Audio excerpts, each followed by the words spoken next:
Hello, my name is Marcus. I'm the compiler of a collection of therapy quotes entitled 1001 Windmills of the Mind. This is TQ 1076 to 1088. Therapy quote number 1076. A young man needs about 15 years to emerge from adolescence. The age 30 transition phase is characterized by revision. There is a questioning of what was missing in the initial structure and what the man desires to change.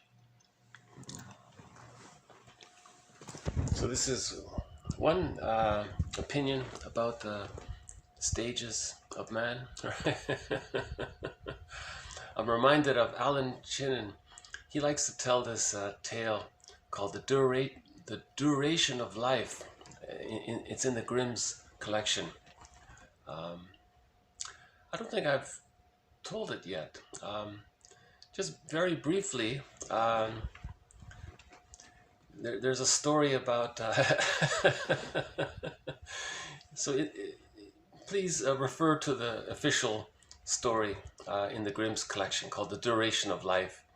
But just to give you a sample of the basic idea, in the beginning, all mammals got the same amount of years or something like that. Man and animals, and then I think the donkey complained about it, and then the heavens or whatever, or God or whatever, said, "Oh, okay, donkey, we'll give some of your years to the human." And the dog said, "I think you gave me too many years, and oh, okay, we'll give some of your years to the human." And the monkey did the same thing. He said, these too many years. So again, some of the monkey years were given to the human. So that's why humans, up until the age of 30, have a normal life, let's say. But then from 30 to let's say 45, I think,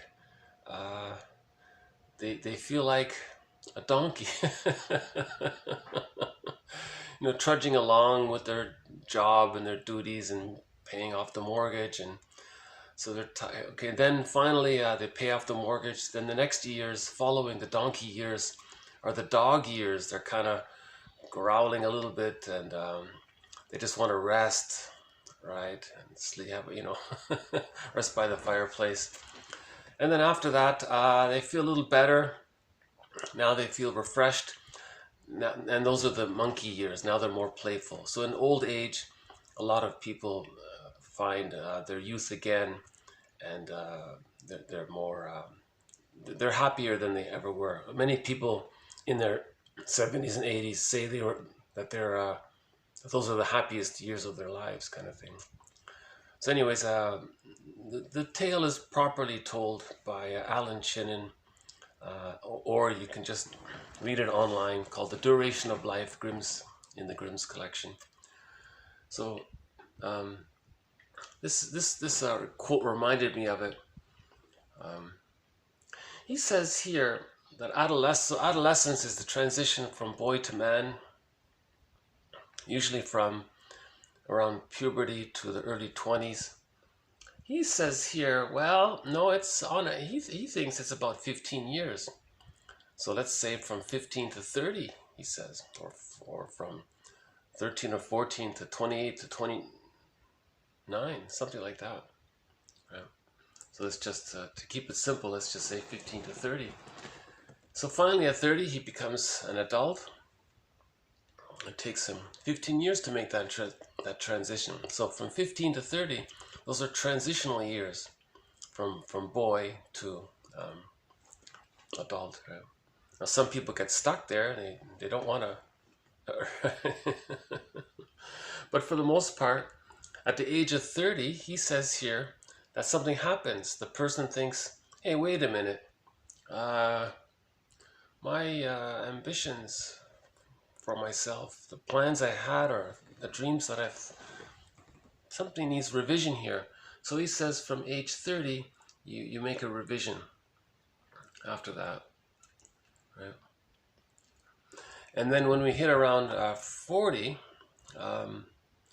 Bergler calls that the second emotional adolescence. There's a kind of a second adolescence, but it's not more of a physical one, it's more of an emotional one. Right? So the three main stages are considered to be at around the age of 3. That's when the child differentiates from his mother. That's called the separation-individuation process. That's the psychological birth at around the age of 3. That's the first main transition, right, around the age of 3. Then the next major transition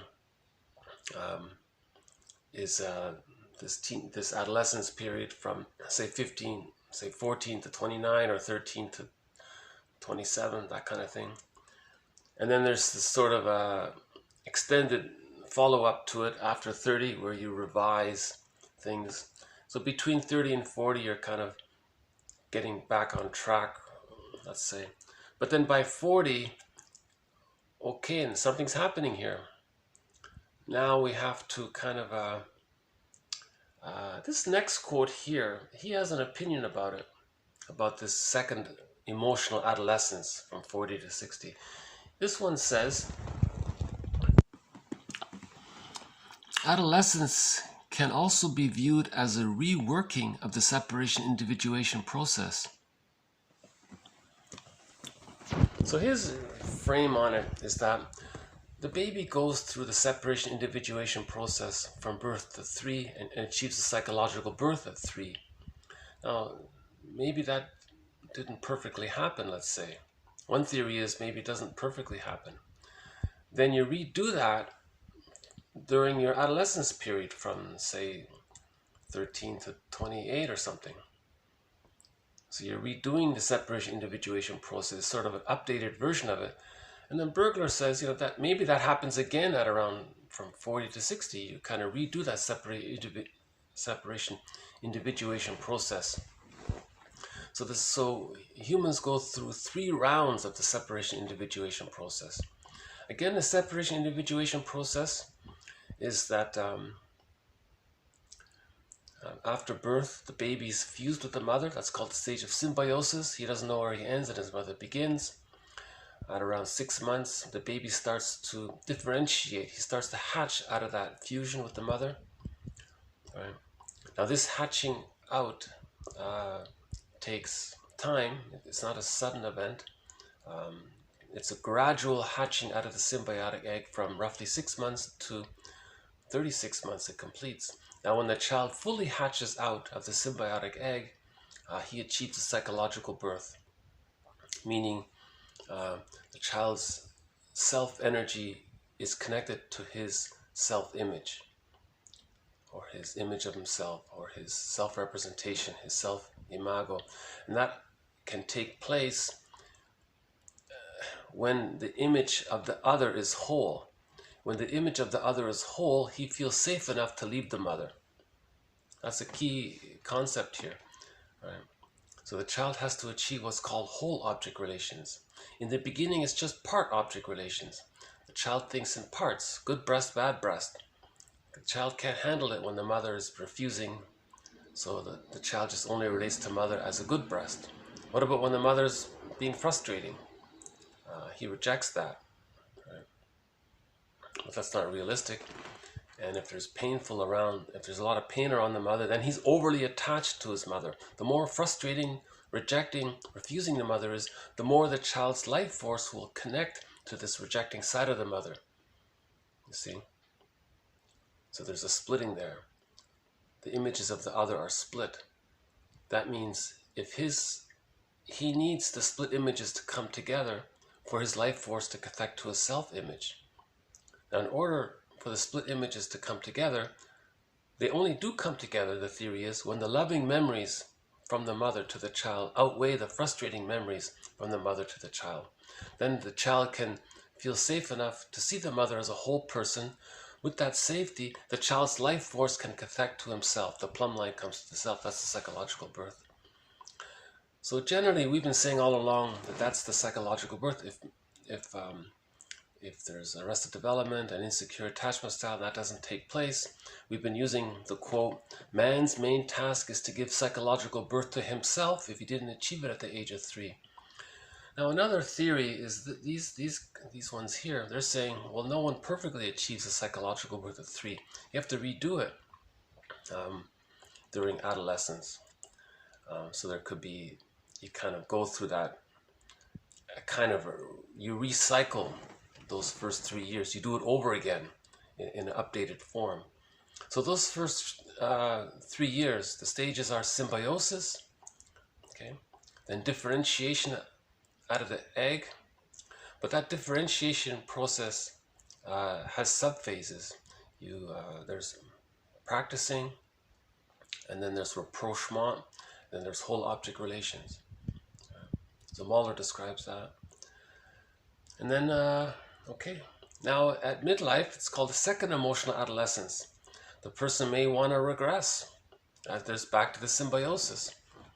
He wants to retreat and find some safe place or something. A cabin in the woods, let's say. And now he wants to rest and feel at one with nature. And then after some time, okay, he can now start to differentiate. And he's sort of redoing that process. So it's just sort of just an idea around it. But maybe that fairy tale has it right all along. Alan Chinen makes that point. He says, isn't it amazing that thousands of years ago, people were telling this tale over and over again, in the oral tradition, verbally. And finally someone wrote it down. The Grimm's brothers, took a pen and wrote it down. But people were telling that tale, the duration of life, to everyone around the campfire, right? Let me see if I can remember it. It's I didn't tell it properly in the first time. I think the tale goes, God gave all mammals 30 years, right? Everyone got 30 years. Humans got 30 years, the dog got 30 years, the alligator got 30, everyone got 30. all mammals got 30 years. And then, the donkey complained. He says, look, I have a hard life. It's too much. And God said, okay, we'll give 15 of your years. So there's that 15 again, to the human. And the dog complained. He says, okay, we'll give 10 of your years. Is that right? To the human. And the same thing with the monkey. So that's why humans are humans for the first 30 years. Then they feel like donkeys for the next 15 years. Right? From 30 to 45. Okay. And then from 45 to 60, let's say. That'd be the dog years. That's the midlife. That's when you growl, he said. And then you achieve the psychological birth at around 60 or 65, let's say. And then you feel refreshed and you're rejuvenated like a youthful monkey kind of thing. Those numbers are just approximate. It's just to get the idea of the stages. So it's just a device to talk about the stages. So once again, it's called the duration of life in the Grimm's tale. I don't think it's widely known. It's a great little tale, yeah. And it can also be found in those 4 books by Alan Chinen. As mentioned before, he read through thousands of fairy tales and plucked out around 50, which he felt represented the midlife phase.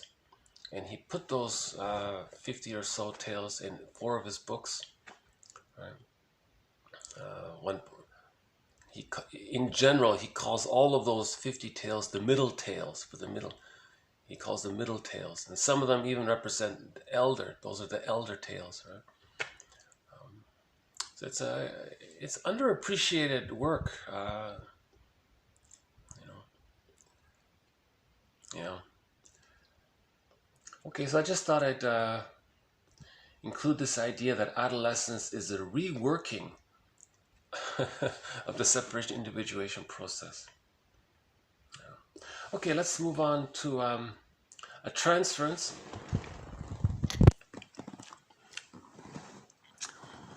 Okay, so displacement.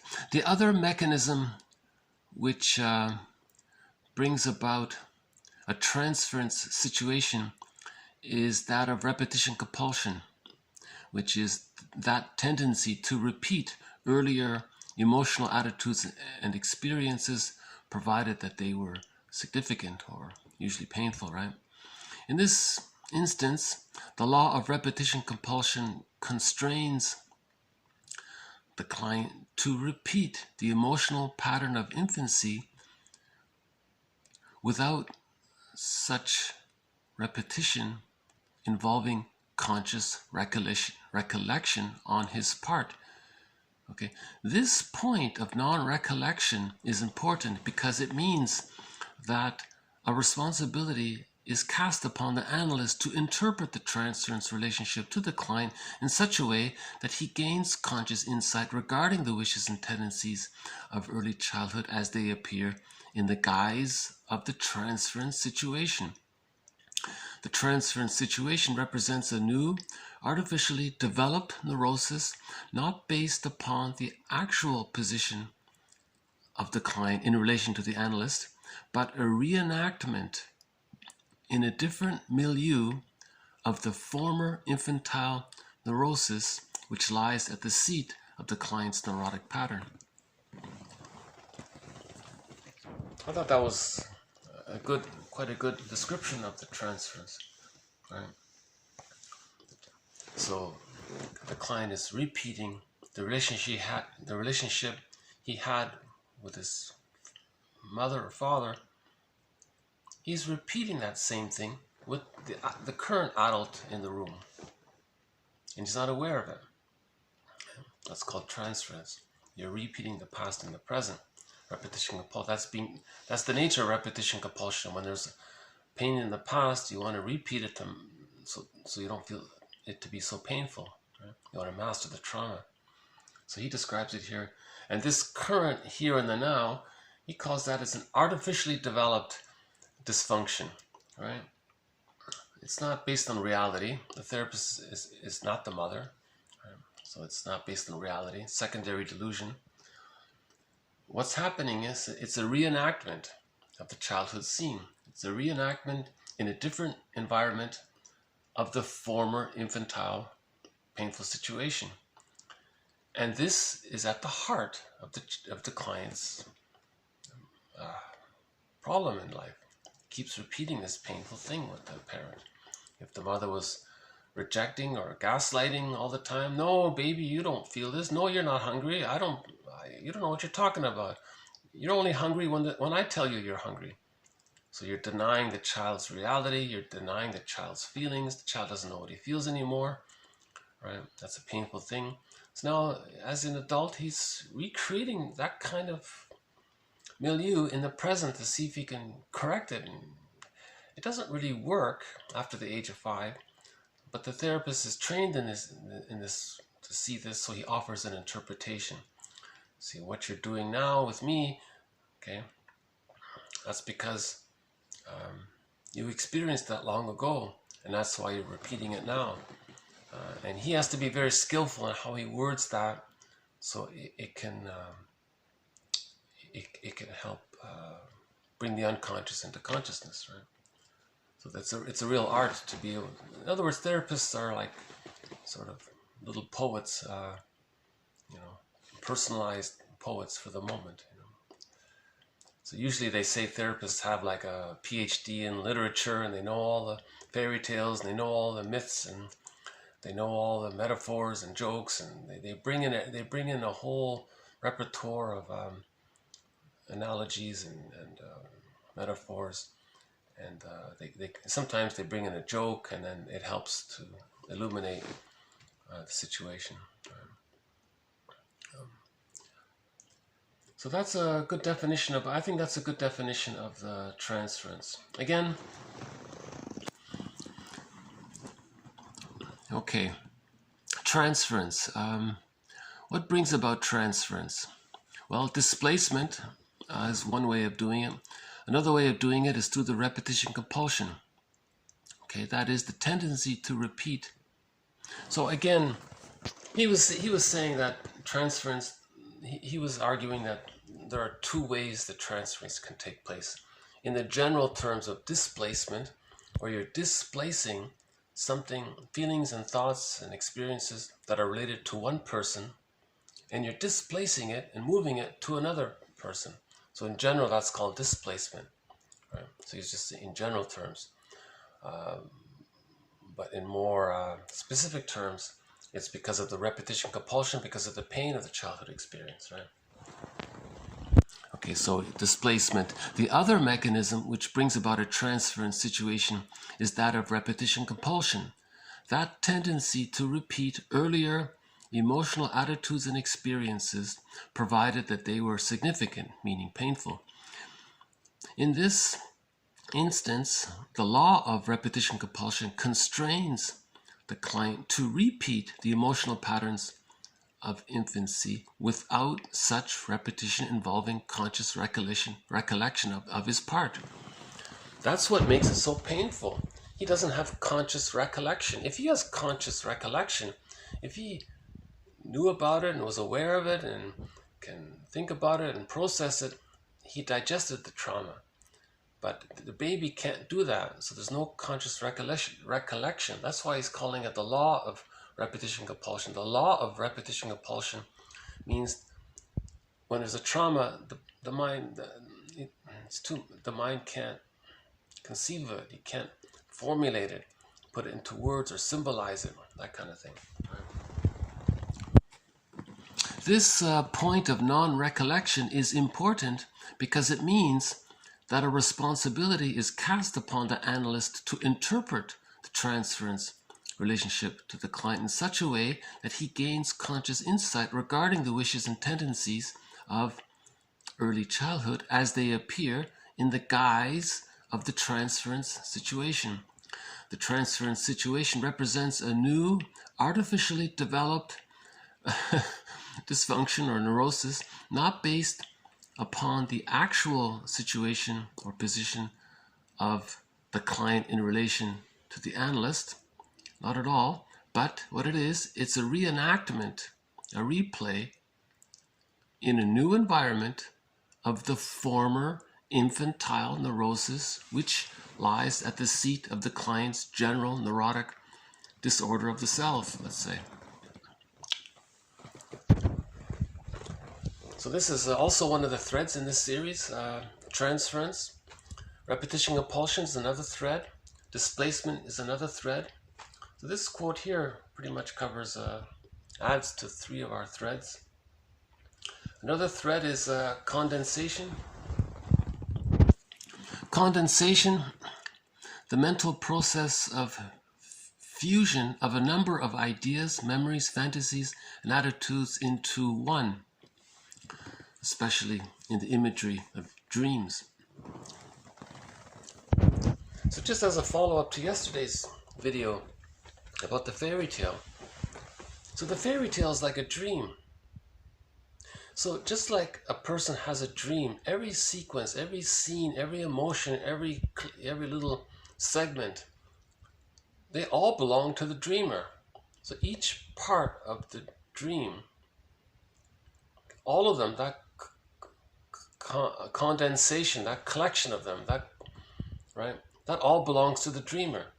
Now, when we think of fairy tales and myths, we have to think in the same way. Every character, every emotion, every drama, every thing that's happening in the fairy tale or myth, we look at that as if that all belongs to one psyche.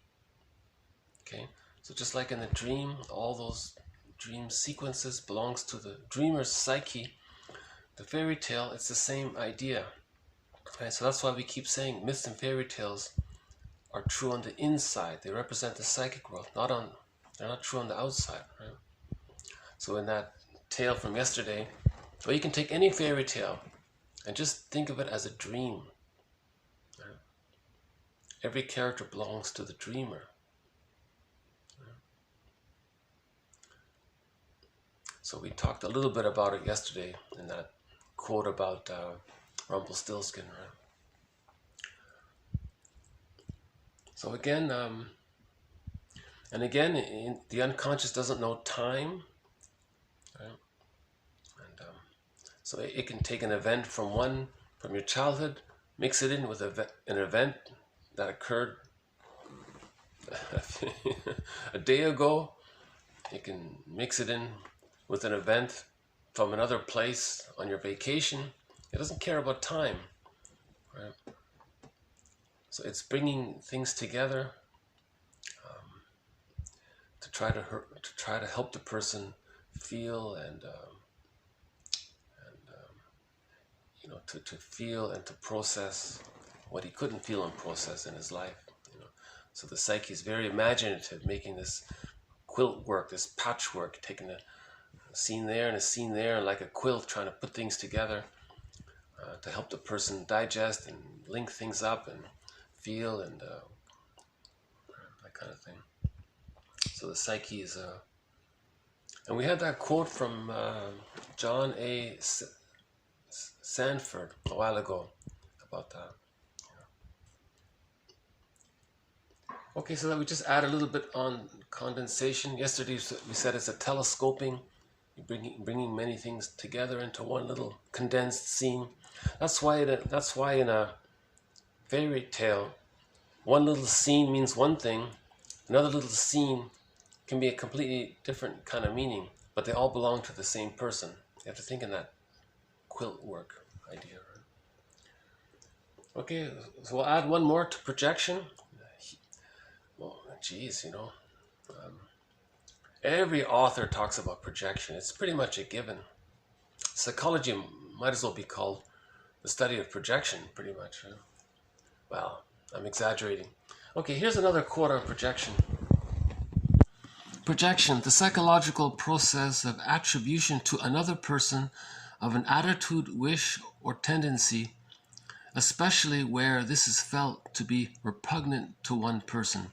For example, the projection of guilt, as where one person who feels some guilt over the commission of a mistake will project that feeling to another so as to make that other person responsible for the mistake.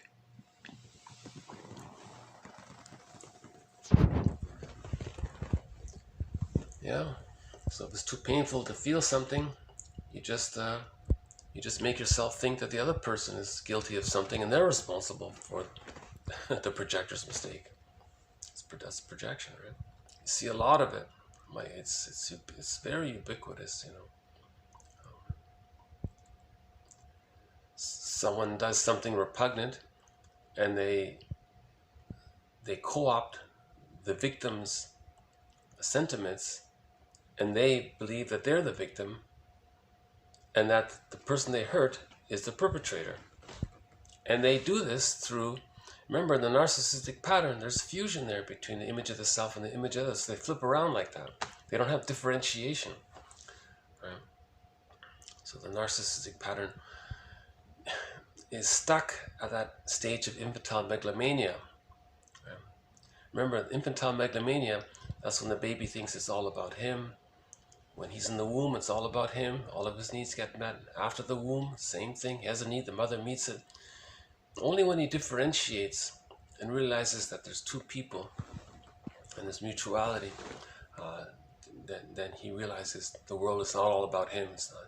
The world is not just him. There's other people. So, one therapist said regarding the treatment of a person with a narcissistic pattern, that's all he wants to accomplish, to get the person to realize that there are two people in the room. It's not just him and and the therapist is some placenta or some extension of him, or a breast for him, or something he uses or something.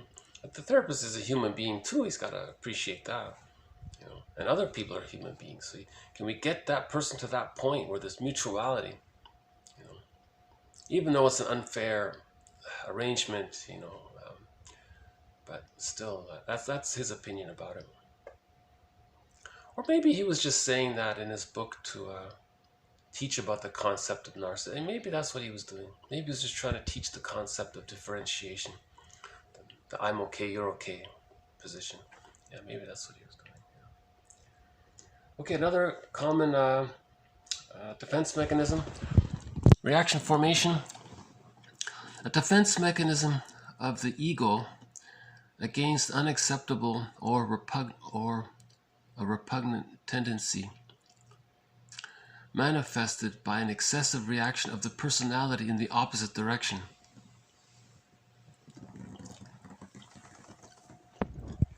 So if he feels he did something wrong, he may hysterically say how innocent he is.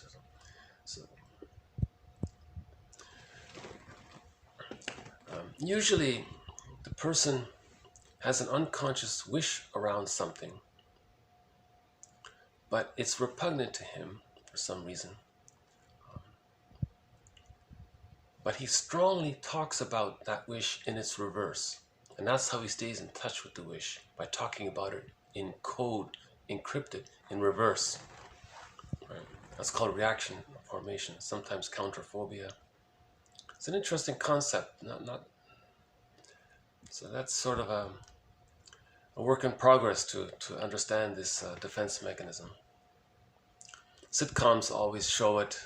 You know, the girl likes the guy, but she keeps saying how much she hates him. You know, but she doesn't want to admit that she likes him, so she just strongly says how much she hates him.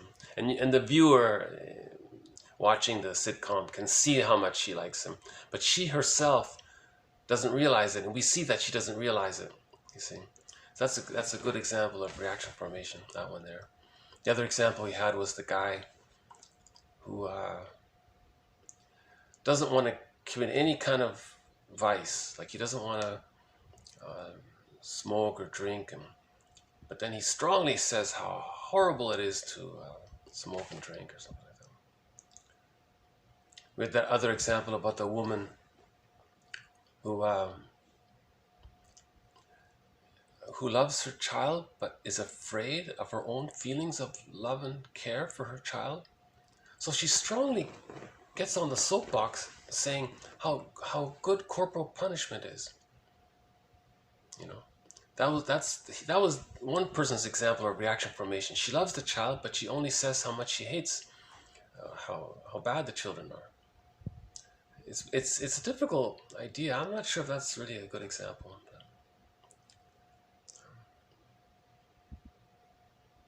Yeah. Okay.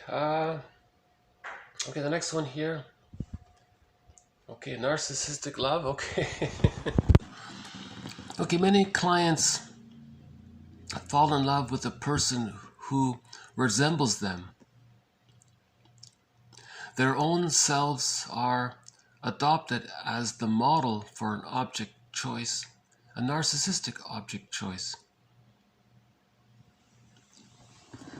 This one,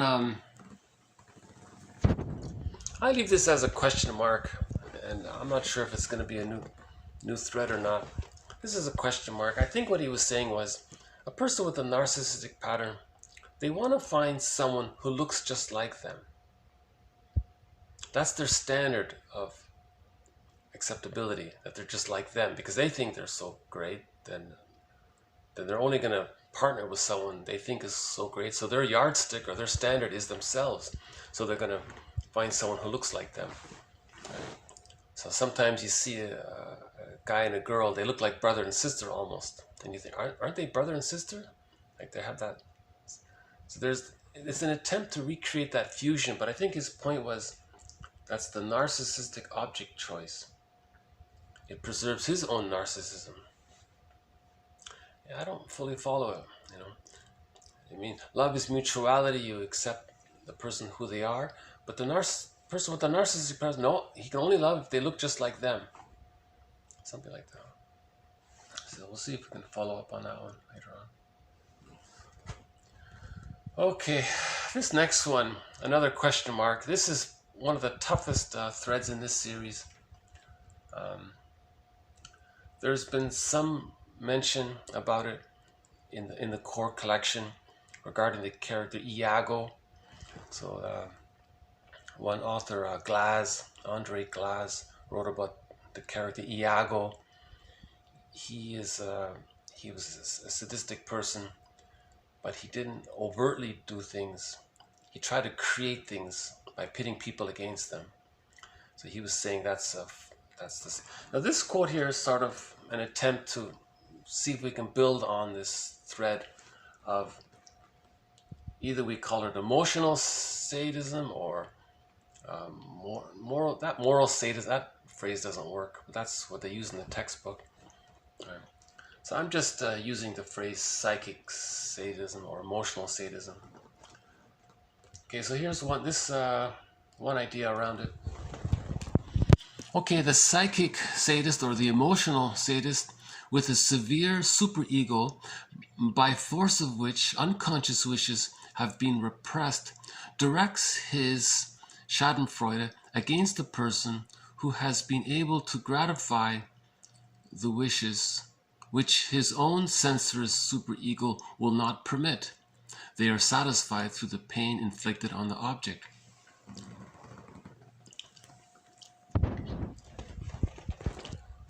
If I understand it correctly, so the person with the narcissistic pattern, the person with the schizoid pattern, the person with the hostile provocative attachment style, maybe some with the symbiotic character disorder, some of these severely traumatized children, their main emotions are envy, greed, hate, spite, schadenfreude. Okay, now a more severe version of the schadenfreude is the emotional sadism, like the Iago character.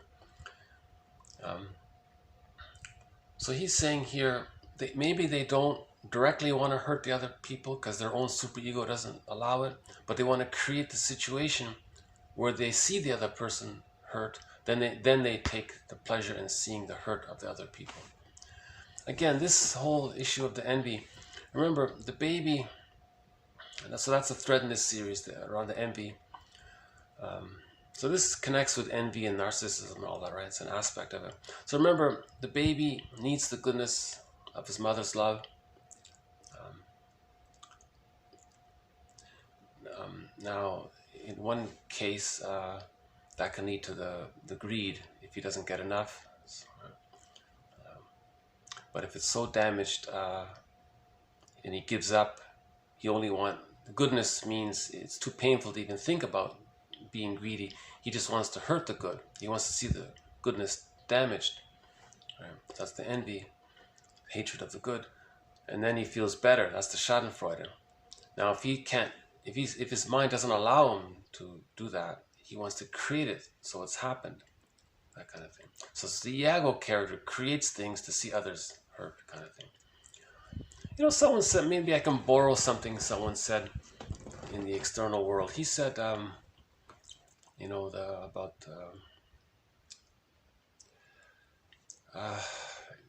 situations are created and that other people are hurt, and I think he called it, you make it happen on, you let bad things happen on purpose, and the people, they don't do it directly, but they create it so then it happens, and then the people behind the scenes, like Iago, take secret pleasure of seeing the harm that's heard on others. Right? So yesterday we had that quote about people who are indifferent to the suffering of others. Maybe that's hatred of the siblings. Maybe this is sort of a more traumatized version of it. It's hard to talk about. I can't even think about it really. But I think we have to sort of understand this. You know, why is that happening? You know, because if we forgave our parents and if we forgive our siblings, okay, then this kind of secret envy, greed, hate, schadenfreude, that'll be healed. Right? That's all a symptom of not getting the love. Hate is a symptom of not getting the love. It's not an organic thing. Hate only comes when the person doesn't get their needs met. It's not a natural, it's a byproduct of not getting the love, right? Rosenberg makes this point mentioned yesterday. He says hate and all that, that's when a person doesn't get his needs met. Simple as that. Right? It's not a natural thing. The natural state is to have a self, to have a and access to the real self with all of those capacities for care and concern. Humans are naturally generous, and we're mostly positive. We're primarily positive. When we're negative, it's because the baby had a trauma, and he's stuck there with that pain, and he's trying to repeat things, and he's confused, and it's like a labyrinth, and he's stuck, and where does he go? It turns here, tries this, so he's lost in this labyrinth, so all these myths and fairy tales kind of describe this effort to heal from the arrested development, heal from the trauma. Man's main task is to give psychological birth to himself if he didn't get it by the age of 3. That kind of thing. Yeah, may I refer you to the core collection on all of the quotes around envy. So this maybe just adds a little bit to it. He adds the point here about his own superego doesn't allow him to be the bully, but he might hire a bully for him, right? So the schizoid, so the Iago character, he would hire a bully to do something, and he would enjoy that. See, he doesn't do it himself directly. He hires others to do it for him. Right, so there was reference to the connection on the Enneagram between the unhealthy 5, the schizoid, and the unhealthy 8, the person with the bully pattern. Right? And there's a link there, and there's a line there. There's a direct line between the 5 and the 8 on the Enneagram. Right, so that's maybe in relation to that. In other words, the 8 is the overt expression of what the covert can't express, right? And the 8 and the 5 is the covert of what the 8. So there's that link there like that. So that's why people are surprised that some kind of schizoid person has such horrible thoughts and imaginings and fantasies and expressions, and a lot of examples come to mind. But this theory is this collection is trying to understand how we can heal from trauma, how the mind responds to trauma, the defense mechanisms we use, understanding repetition, compulsion gone awry. So let's heal ourselves. Right? We had a quote 2 or 3 days ago from is it Dante? He said, "Stop trying so much to change things in the outer world. Heal the man in the mirror, and then the outer world will be okay if we can heal ourselves." So heal ourselves first. And we have that song from Michael Jackson, right? Heal the man in the mirror, So, and that's the moral revolution. Each person is tasked with the moral revolution to heal themselves, right? To reparent themselves, right? To reparent themselves. Right? But to get to that stage of reparenting yourself, you have to realize that you need to be reparented. Right, so there's mourning involved, and then you can't mourn. So how do you mourn? Why doesn't a person? So you study. Why doesn't the person mourn? So you do some research into grief work and object relations theory. Why a person doesn't mourn? So Rinsley is a big help here. He says splitting precludes mourning. When that splitting and to understand splitting, you look at Melanie Klein. She explains splitting. Okay, so you study Melanie Klein and Rinsley and object relations theory and the defense mechanism of splitting and so on. Then we understand why we don't mourn. And we heal that, then okay, then that means the reality. Why is the splitting there? That's the trauma. Why did the trauma take place? What did the parents do? Now you're angry at the parents. Now we got to forgive them. How do we forgive our parents? We have to realize that they were caught in their existential dilemma.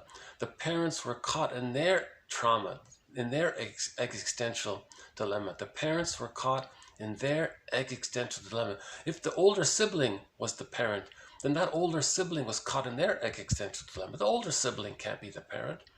But if the younger child depended on the older sibling to be the parent, how do you forgive that sibling? Yeah, of course you have to forgive that sibling. Yeah.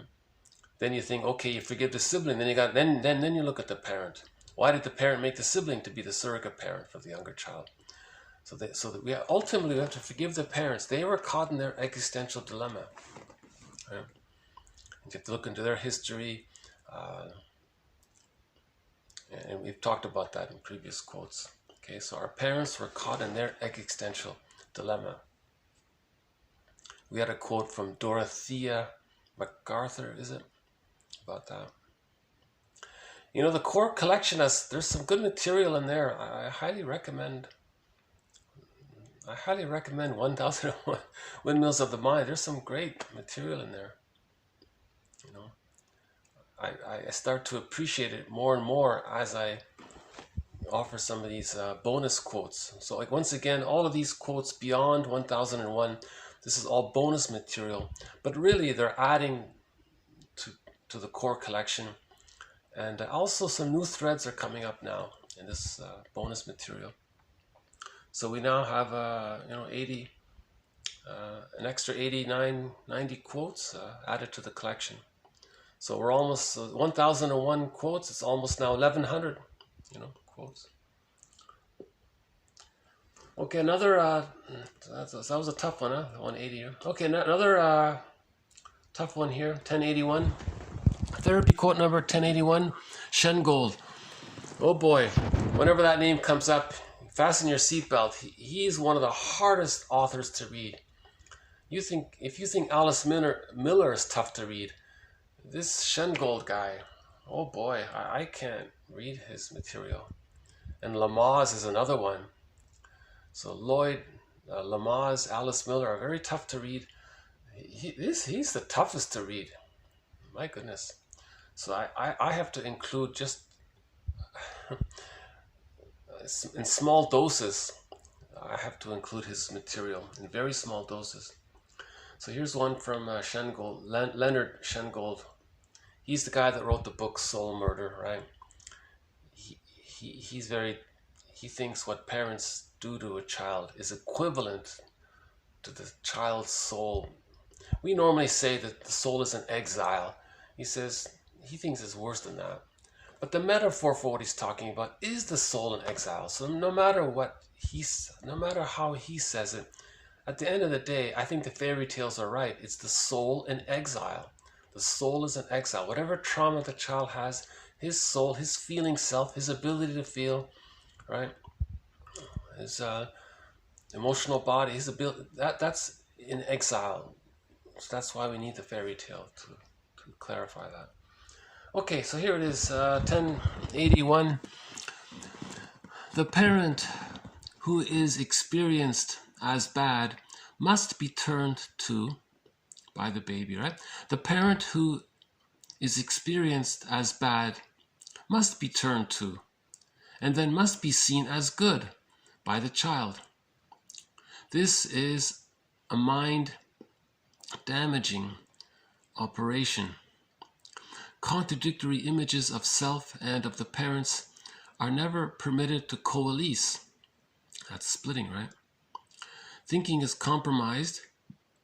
Registration of past and present is compartmentalized, as in doublethink, or a kind of living in a trance-like state that may result from it. A distortion of the ego. Okay, ego can't see reality clearly.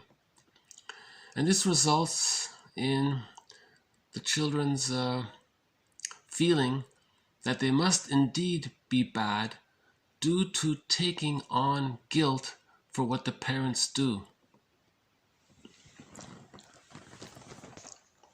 Okay, so this is not as, this is him being light, okay? this is light Shengold. So this one's a little more manageable. He says the same thing that Fairbairn says. The parent who is experienced as bad, the child must see the parent as good. You see? That's like a psychosis for the child. It's a bona fide delusion. It's a bona fide delusion on the part of the child. To say, no, mother is good. Even the mother is abusing the child. No, mother is good. But the baby has to do that because he has to bond. Even if he has to sell his feelings, sacrifice his feeling, send his soul into exile, the baby must bond for his physical survival. The baby must bond, right? So he loses his soul. That's what the book means, soul murder. That's why he wants to emphasize that. So he's being very dramatic with that. So the parent murdered the child's soul. But that's what he's saying. It's tough to think that. It's hard to read that book.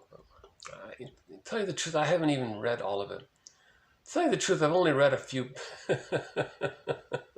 paragraphs of it. I can't read that. If you can read it, I congratulate you. But this is very much worth repeating.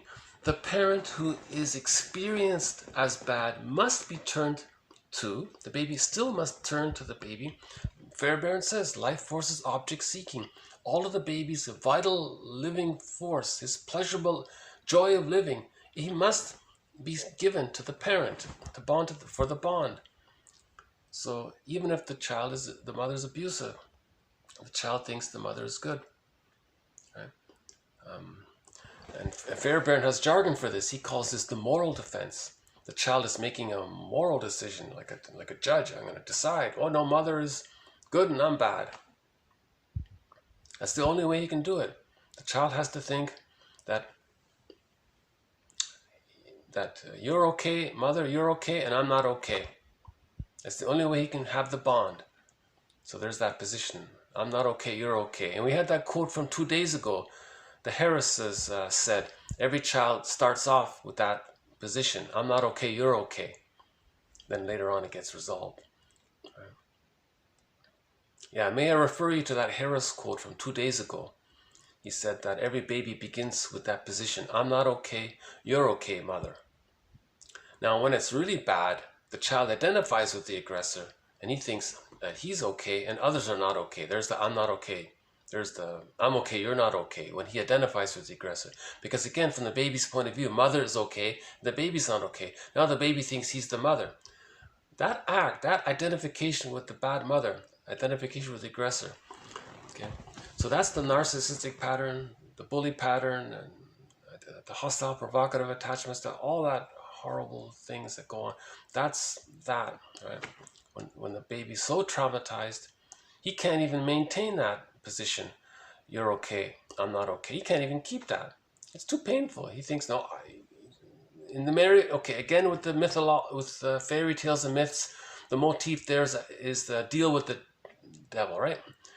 I don't like to say that, but myths and fairy tales are trying to describe this psychological phenomena. From the baby's point of view, the image is like a little demon, like a devil, right? That's so because this is called primary process thinking. The baby doesn't have words. The baby doesn't have abstract thought and the baby doesn't have language even. He's thinking in these archaic, wild images, right? So that's where that comes from. Okay, again,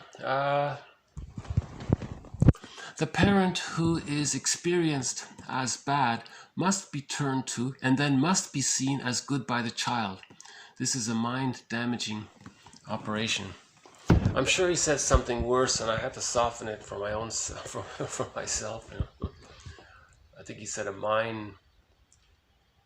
forgot what he originally wrote, but it's worse than a mind-damaging operation. It's a mind-destroying operation. I don't know what he said. So now, okay, now these split images of the mother being good and the mother being bad, they're separated, and he says that's the splitting defense.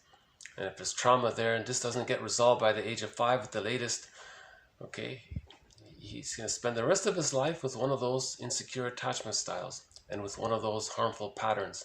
And the main emotions are hate, envy, greed, schadenfreude, vindictiveness, spite, all that stuff. Now, Karen Horney would disagree. Karen Horney would interject and say,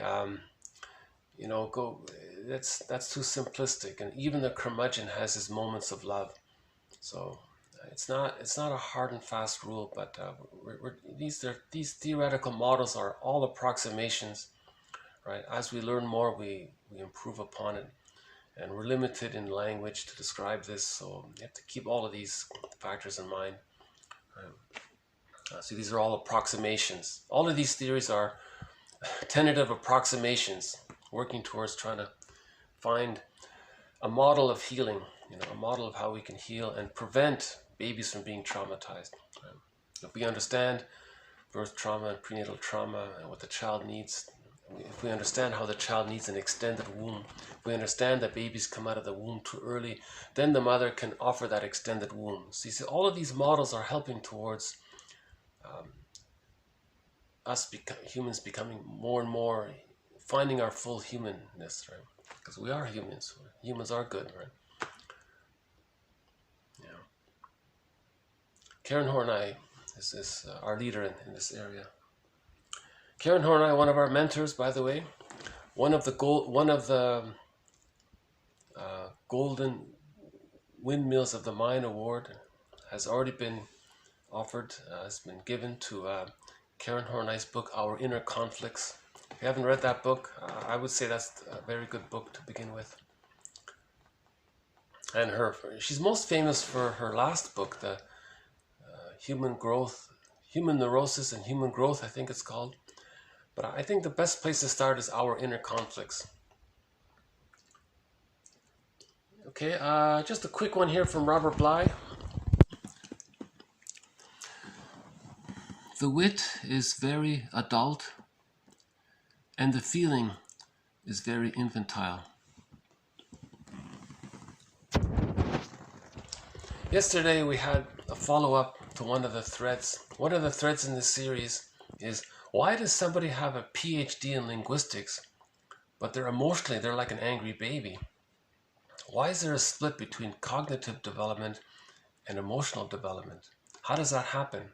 So I'll refer to yesterday's video about that. And Rinsley, once again, has thoughts about that. I thought this would be a follow-up to it. I remember the context of this line here. Robert Bly was actually in the audience listening to some professor of some postgraduate degrees and all this. But when he was talking, he was bitter and mean and sadistic. And Robert Bly stood up and had to say something. And he indirectly was talking about the speaker. He said, there's, what I'm hearing here is, and he says here, the wit is very adult. Your wit is very advanced. It's very advanced language, but the feeling is very infantile. And you can feel it. This guy was an enraged baby, even though he's speaking with advanced boarding school English or whatever, So this was a good example of this was a good illustration of the split between cognitive development and emotional development. Emotional intelligence was that of an angry fetus or baby, or angry baby, and the cognitive development was like a scientist. And whoa! I mean, you can really feel that.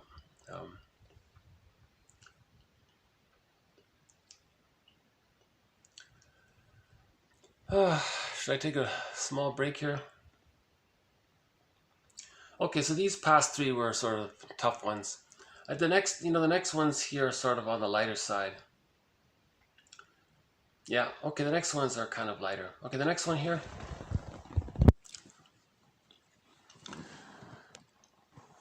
Okay, it cannot be said that the analyst deliberately engineers the transference situation. You know what? That one about that Robert Bly one, maybe I will follow up on it. Someone said earlier that to preserve the narcissism, in other words, that speaker was a narcissist, to preserve the narcissism, they sometimes want to say the most shocking, horrible things. And that's their way to one-up you through shocking you and frightening you and putting you down, right? Actually, just before posting this video, there was an article about some wealthy person saying that they want to be, he wanted to one-up everybody. He wanted to, and he said some very shocking, unthinkable thing. I can't even repeat it. And I thought about that, whoa.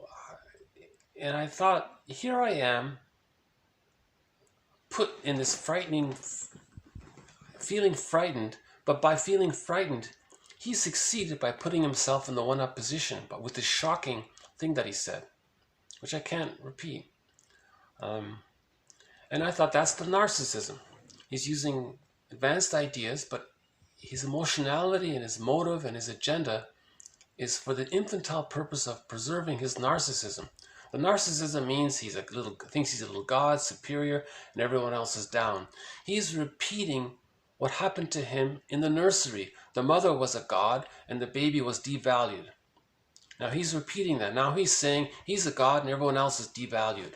And he said some unimaginable thing. So he's imagined it that way in his hateful rhetoric. So the extreme hateful rhetoric that puts people down in the most degrading way, that's a replay, okay, a transfer, back to that quote, the third quote here. That's a replay, a reenactment of what he experienced in the nursery with the giantess in the nursery. You see, he's displaced it. He's repetition-compulsion of that pain.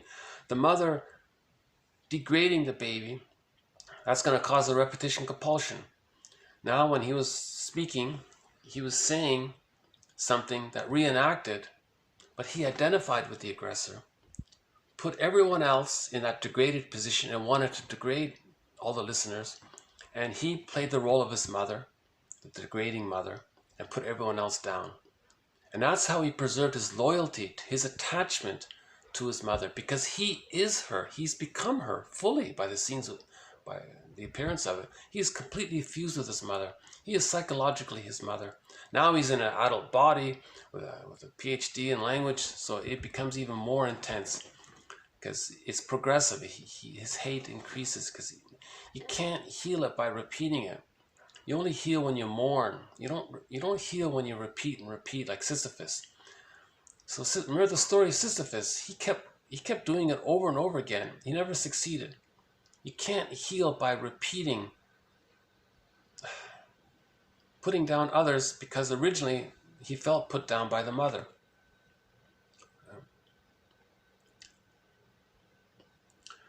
Okay, so we'll go. I guess I went on a mini rant there. Okay, so back to TQ10. The next one talks about the therapy process a little bit. So these next ones are kind of on a hopeful side, on the more hopeful side, right? Okay. It cannot be said that the analyst deliberately engineers the transference situation, but the situation is nevertheless somewhat an artificial creation. On the other hand, the client-analyst dyad often triggers for the client previous important dyad relationships.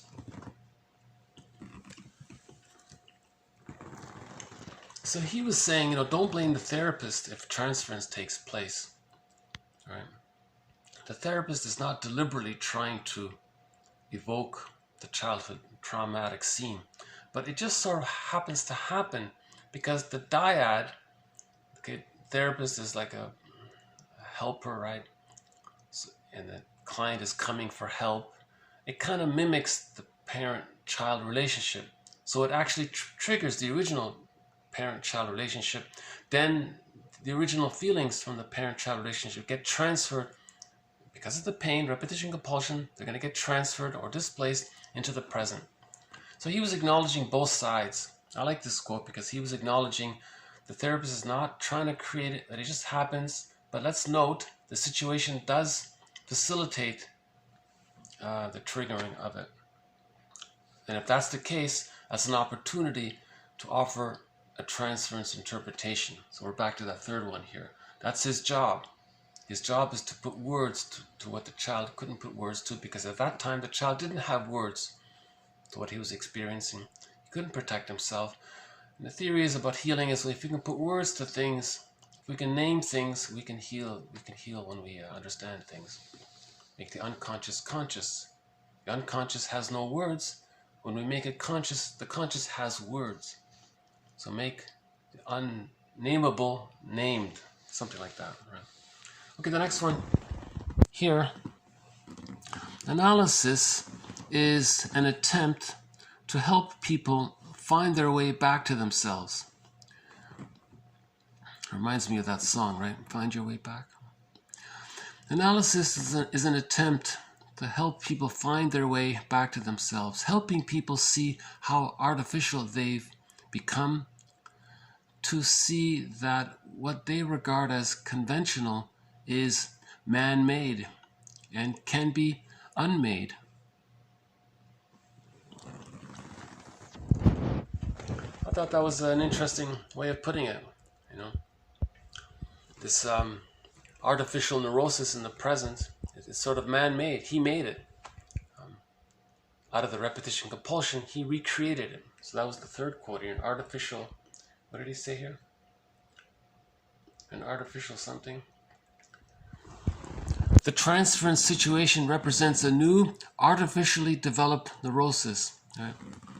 So that's what he means by man-made, is artificially developed, right? So you can think of maybe social anxiety might be an example. A person wants to say hello to someone, but they're so nervous about it. That's a man-made, that's a artificially created man-made situation, because he brought the past into the present.